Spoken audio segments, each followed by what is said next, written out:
everyone said horror films were dead. People don't like them anymore, don't want to see them.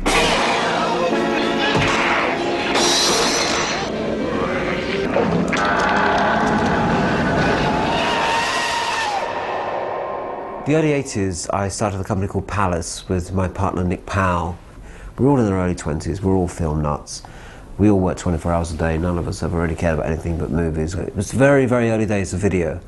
And Nick asked me, he was ex-Virgin, I used to be a partner of Richard Branson, if I would be interested in starting a label based on the kind of movies I showed in my cinema. I ran and owned a cinema called the Scala Cinema in King's Cross. It was a repertory cinema, we changed the program every day. We showed movies like Eraserhead, we showed films like the John Waters films, we showed Fassbinder movies, we showed Cocteau films, Kurosawa films, and strange movies. Those kind of movies weren't really being distributed on video, so Nick asked me to go to festivals and see what's around, see what you like to put on the label. I picked up John Waters' catalogue, I bought Mephisto, I bought Fitzcarraldo. But unfortunately we realised that the kind of audience that was there for videos in those days, in the early 80s, was really not very sophisticated. People were selling videos in those days. People were buying them from garage, from gas stations, from all sorts of like dingy places. Real under-the-counter kind of places. So, but what they were selling was what they called video nasties, horror movies. So I started looking at a lot of this stuff in LA. It was called Book of the Dead, and that was its first screenings in Michigan, were as Book of the Dead. They came out to Hollywood and tried to sell it to studios out here. In most cases, they couldn't even get people to look at it. New Line made them an offer, but the offer wasn't very good. No money up front at all, and worldwide rights in perpetuity. First saw The Evil Dead at a thing called the American Film Market, which happens in Los Angeles once a year, where American independent filmmakers try to find distributors for their films. AFM, they showed trash. I mean, in the early days, it was really trash. It was garage band kind of movies. It was real gonzo films. Stuff that really mainly was seen by people at home on their own while they're sharpening their chainsaws. It was my first visit there with my partner, Stephen Woolley, and he had seen it and came back to tell me very excitedly that he'd seen this terrific horror picture that had like all the elements and was bloodier than anything he'd ever seen before. And I watched the picture, and first I was quite startled at the graphicness of the violence. It was a little scary. It was like, oh my God, that, you know, really was sort of hitting these ghouls with iron bars. But then after the ghouls were being hit continuously for a few times more gratuitously and more grotesquely than normal, you began to see the humour of it. I was also struck by how superbly well filmed it was. Especially the camera work, and especially the editing. And the sound effects.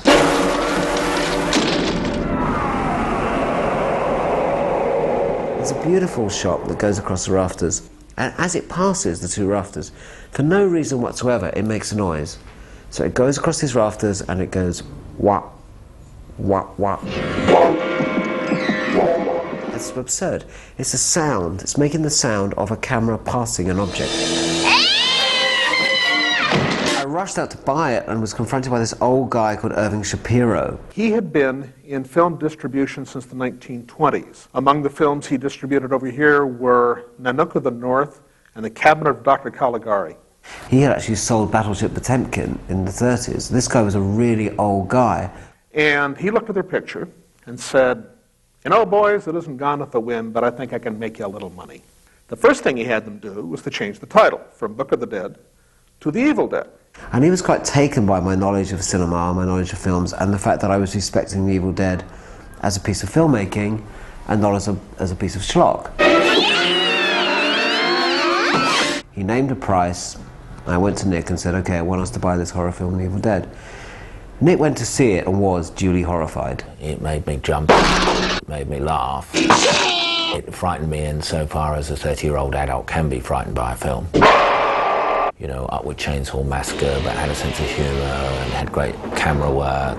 I mean, it was great, and you met the director, who was like 3 years old and was a wonderkind of this, that and the other sort, who was Sam Raimi. And I was very young. I started that company, I started Palace, I was 24 or something, 25. And this guy was younger than me. I was unheard of that there was to be somebody younger than me making a film which I thought was made in such a professional way. I think he was 22 or 23, and he called me sir, which was kind of slightly irritating as well. I have to say, you know, I don't like being called sir, but he insisted on calling me sir, and insisted in being incredibly polite, not sweary, show-offy. You know, you'd have expected some video buck to have made the film with full of confidence and vigor and aggression, and not at all. Sam was very sweet in a kind of disarming manner. I mean, you really could take him home to your mother. I mean, it was the loveliest man. And when we met Sam Raimi, the director, and Bob Tappert, the producer, you know, we realized also we had in them people who would be great to promote this film. The other most influential person in getting Evil Dead known was, in fact, Stephen King. King met Sam at first thinking he was a busboy, and then saw the film, and King says, "I blew him out of the back of the theater." We had a very specific idea about the kind of campaign we had. I used a guy Graham, never done a campaign in his life, a horror film, sent me some things just as a, you know, off the top. I'm at art school, here are some drawings. And he did some drawings of old horror movies that were done in a particular style. And it was a terrific poster. And Graham's first poster, you know, this kid has never done a poster in his life. That was the kind of decision we were making on The Evil Dead. It wasn't just the film itself, it wasn't us cashing in on a movie that we could do a few videos on. It actually established what Palace became.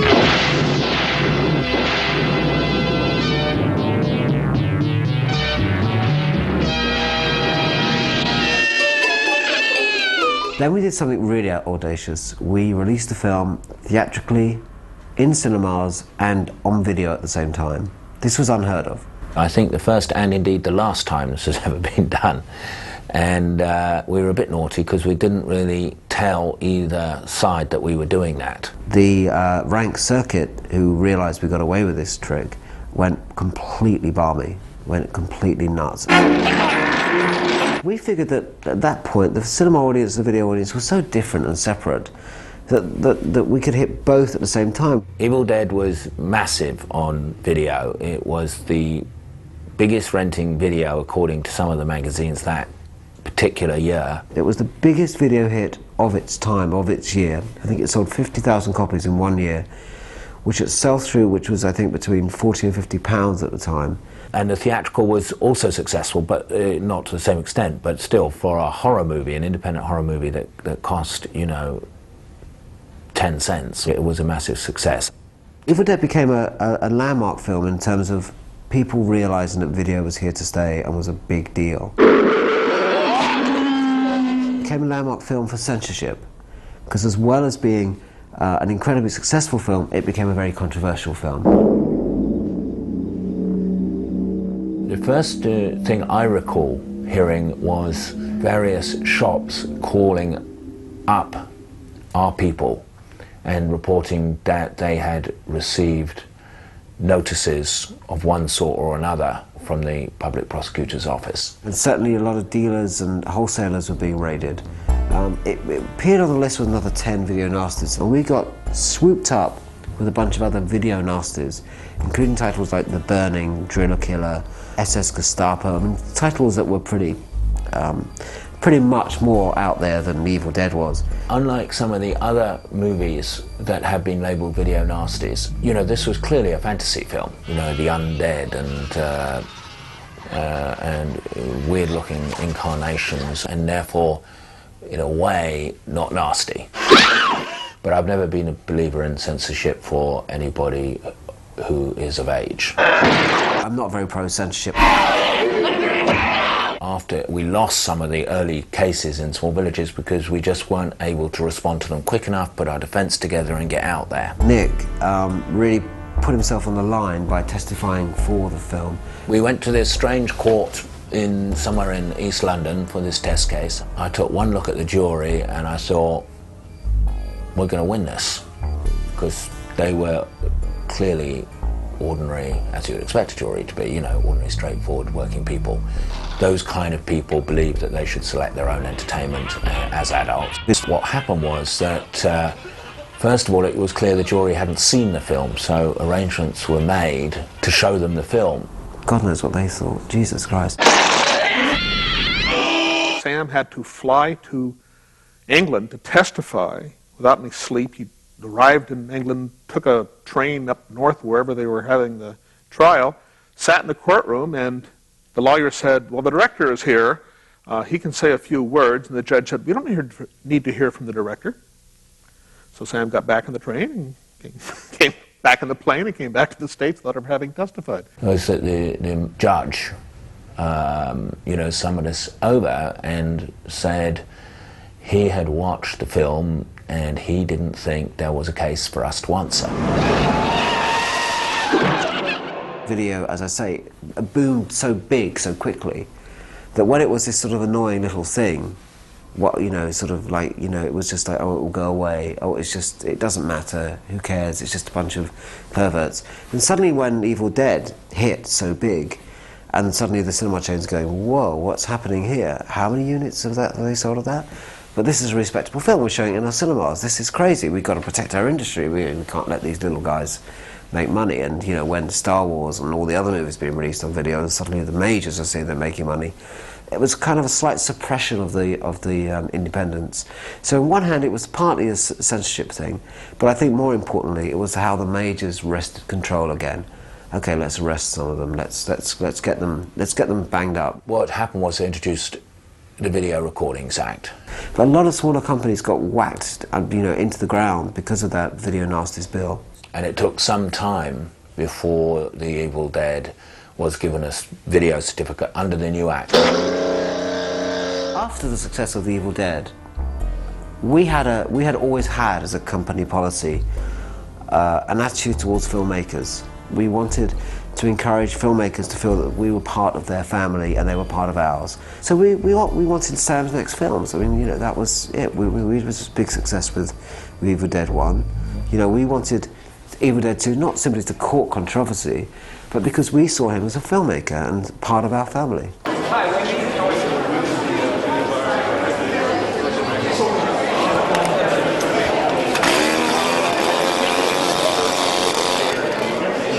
Thank everybody who came to see this movie. I haven't seen it in a long time, and the nice thing is after 22 years ago this month, we went down to Tennessee to make this movie, and 20 years ago we showed it to a group of investors who were truly horrified. But the good thing is that after seeing it again, it's lost none of its rawness or edge. So I have to say it withstood the test of time, and all I can say is Sam's gotten much nicer to his actors and actresses over the years. Yes, I don't think Sharon Stone would have done half those gags that these people did. So. Betsy and Sarah, I wanted to ask you, what point in your acting careers were you when you made The Evil Dead? And what did you think when you were first approached by Sam and Rob about making this kind of movie? Well, I thought they were crazy. They were nuts. They were loony bins. They really were. But I was just beginning. I was actually working and living in Detroit, and you had called me or called my agent, and I met them pretty much just like it says in Bruce's book, at a restaurant, because I didn't trust them at all. The audition was basically, let's see how you scream, and what do you look like driving a car, and that was it, pretty much. So I'm sure there were a lot of times when you wanted to burst out laughing at some of the effects, some of the makeup, things that you were being called on to do. Was that difficult at all to, in fact, play it straight and to make it look like you were horrified? Yeah, sometimes it was difficult because we usually shot at night, so therefore our whole clocks were off, you know, for what, 8, 10, 12 weeks. We never knew when we were going to shoot because it kind of depended on who was awake and what the light was like, and if the mask was ready. And so when Sam and Rob would ask us to do something and they would explain it to us, we'd just start laughing.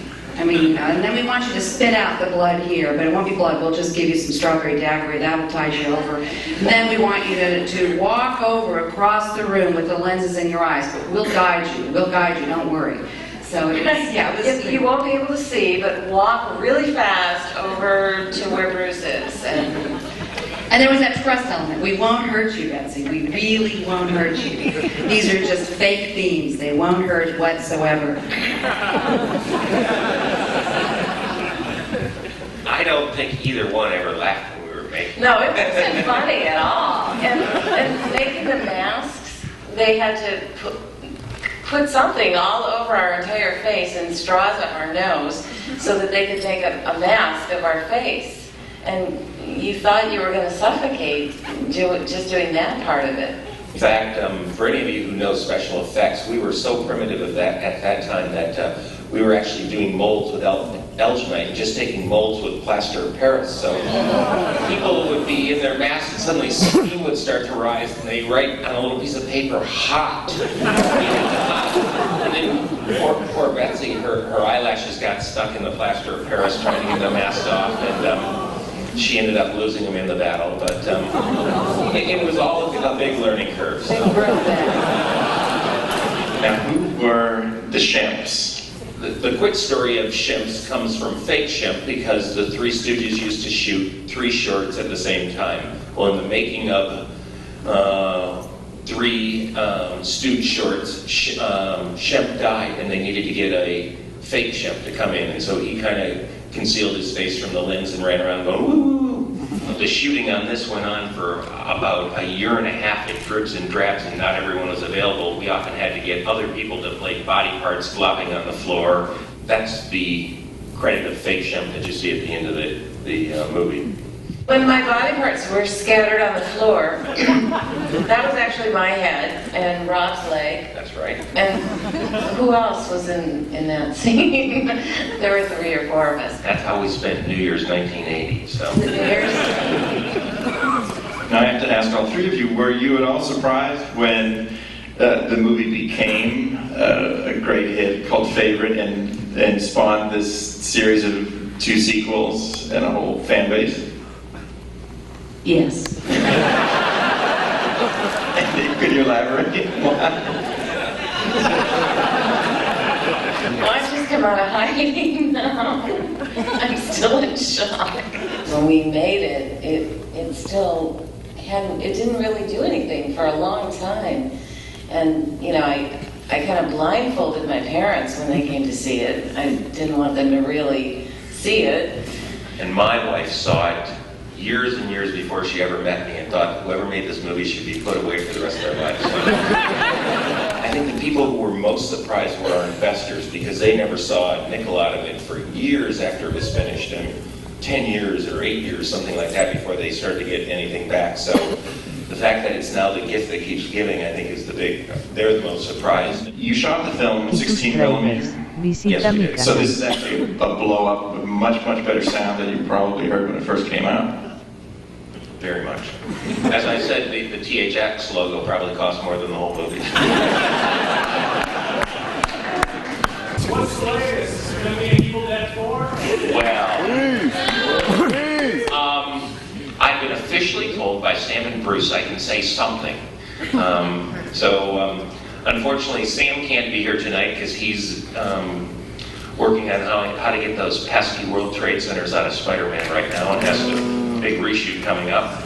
And Bruce is in Louisville at a book signing, but we do have a project that we're working on together to go back to our independent roots and be able to do the things that you can't do on a big budget movie. So whether it's directly Evil Dead 4, it will be a Sam and Robin Bruce collaboration with starring Bruce. I would like to thank the 3 of you for giving back here tonight as well by joining us. Please join me once again in welcoming Rob Lambert, Patrick Baker. A huge thank you to Anchor Bay Entertainment and to all of you for joining us here tonight. I hope to see you again.